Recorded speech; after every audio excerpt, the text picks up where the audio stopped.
kayong lahat? Kumusta kayo lahat? Yung mga bagong subscriber dyan, thank you. Saka yung bagong silip kayo sa channel ko, please subscribe. Saka pwede kayong mag-likes. Saka pwede nyo i-share yung aking video. Makilala nyo kung sa inyong mga bagong kaibigan, mga kakilala nyo para naman madagdagan tayo guys. Madagdagan yung ang bilang ating subscriber. Okay.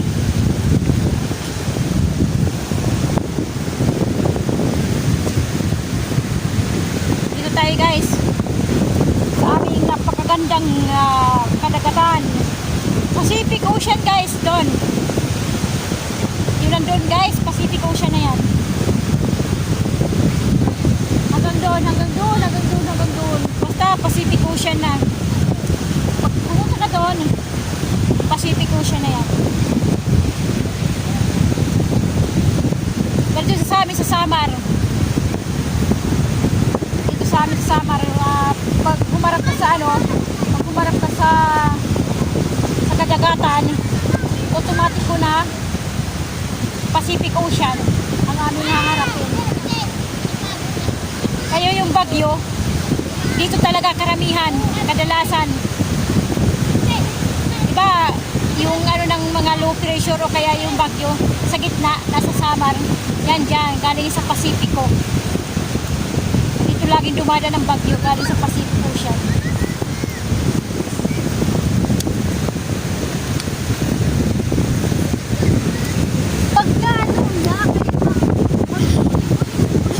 Maglakad tayo guys dito, sa baybayin. Ayaw, pabay ko kasi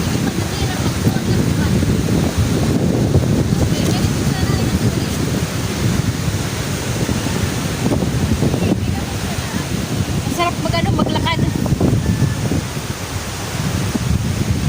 Sa baybayin ng dagat. Dito sa ating ang tag dito. Tama, baybayin. Sa gilid ng dagat. High tide. Guys, high tide ngayon. Siguro mamayang hapon pa tanghali hanggang hapon yung kanyang low tide. Yung low tide niya.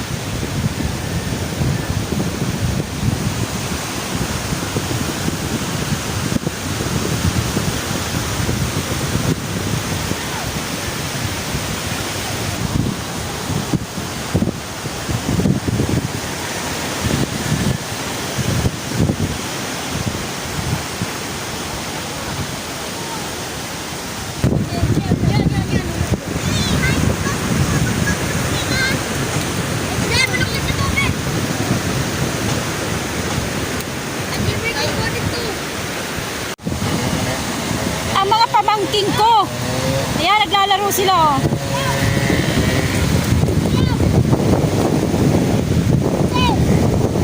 Ano yan, Ila? Ano yung ginagawa nyo?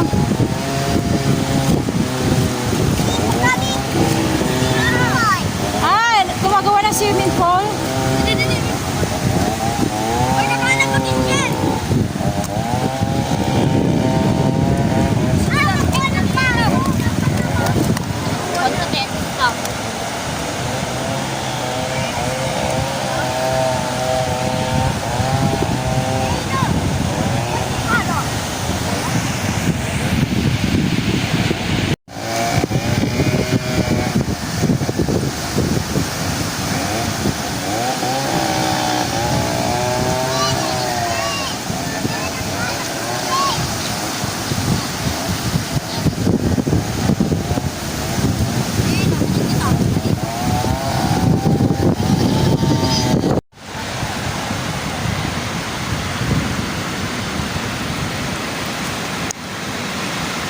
Mga shell. Wala nang mga laman oh. Ito puti oh.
may mga shell, mga ano, mga gumagapang ng maliliit na shell.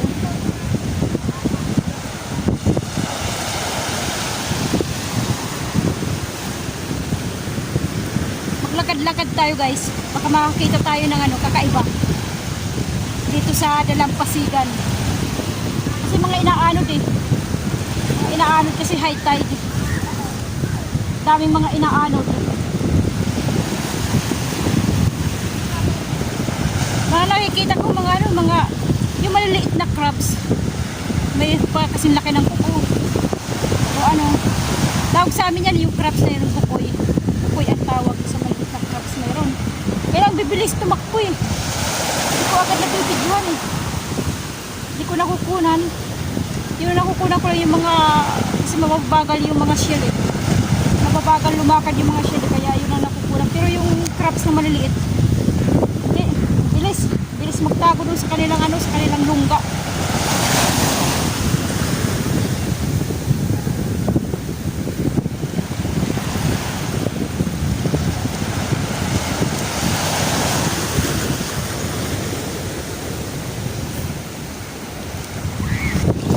Meron dito guys mga bangka, yung mga mangingisda.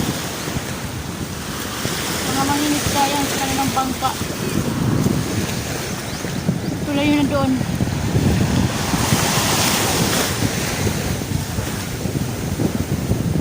Doon sa kapila doon, oh, malinis, walang damo, walang mga basura, natulog ang mga damo. Yung mga ano na yan, nililinis ng mga may-ari. Dito wala ko, hindi pa doon natatayo kami. Ibang may-ari nung naagawa ng dagat, tatapatan. Wala pa kami. Wala resort. Palag talaga lupa po na. Kaya wala. Maraming basurang mga yung mga halamang dagat. Kaya ang halamang dagat yun. Ang kaano dito. Lalo na pag high tide.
pamilya.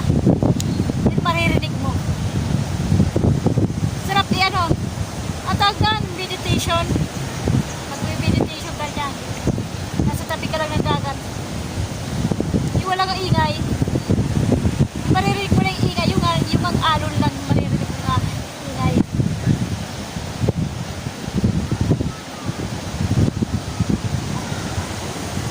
Malapit lang yung dagat dito sa amin dito nga, pero hindi ako mahilig magpupunta. Malapit lang, lalo na doon sa aming banda doon. Pwede lakarin lang, kaya lang yung talagang hindi ako mahilig magpupunta. Nakakapunta lang ako sa mga ganito pag may nagyayaya sa akin o iniimbita ako sumama.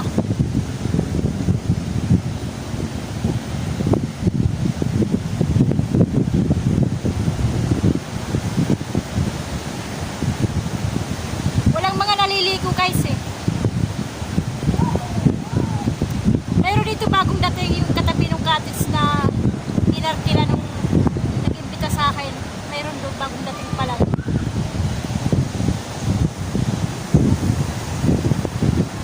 Ano doon, mayroon din naliligo. Mga bata doon. Kaya ko konti lang.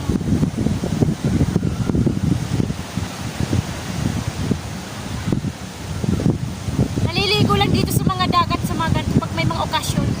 Katulad ng mga piyesta, katapos ang piyesta, kinabukasan yun, sisiligo sila, mga reunion, alumni, katulad ng Santo Niño, San Juan, ganyan. Yan ang maraming tao dito. Pero yung mga ordinaryong araw lang, na walang okasyon, walang piyesta, walang ano, o kaya birthday yun, may pupunta rin dito, birthday.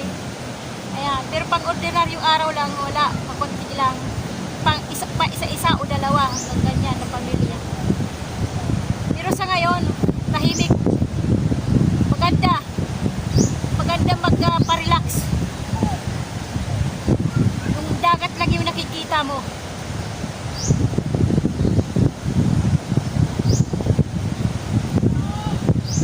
Nakikita na guys yung ano, yung mga bato. Sa harapan, mga bato. Nakikita na kasi pababa na siyang naglo-low tide. Dahan-dahan naglo-low tide siya. Kaya nakikita na yung bato doon sa harapan ko.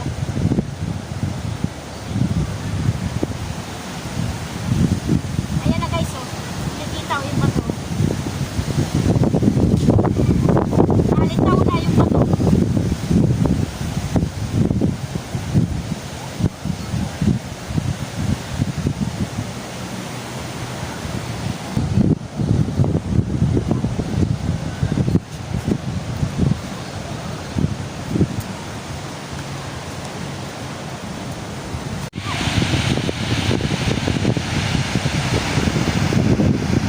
Nakikita nyo guys yung may mga alon-alon doon. Yan mga alon doon. Yung mga puti, alon yan eh. Doon sa pandang gitna. Ibig sabihin yan, mababa doon. May mga bato. Pag naging low tide yan, naging mababa yung tubig. As in patuhod na lang yung tubig doon, banda doon. Kaya yung may mga alon, mababa ang tubig. Ang ano dyan, lupa. O kaya ano, mataas ang lupa, mababa ang tubig. Pero kung walang mga alon yan banda doon, yung maputi na yan, pag walang alon yan, ibig sabihin yan malalim. Katulad dyan, walang alon doon sa gitna, malalim yan. Pero dito, may mga alon, mababaw lang yan dyan. Kasi may mga bato yan dyan eh. Karamihang bato. Yun lang dyan. Yan kita no. Naglo-low tide na siya. Medyo maitim dyan. Kita yung mga bato.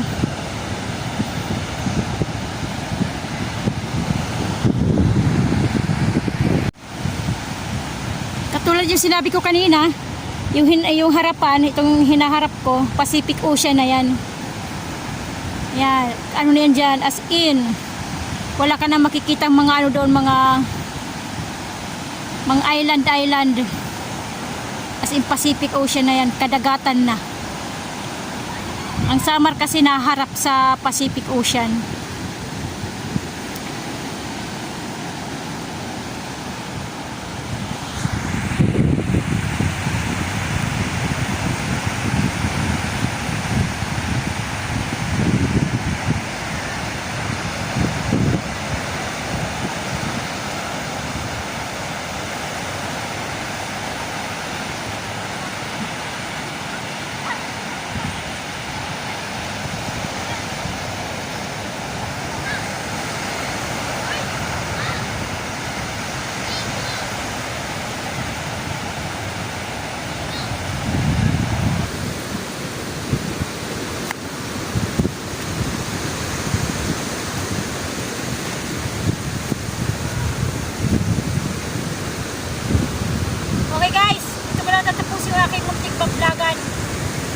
Yung aking muntik-muntik pitsuhan.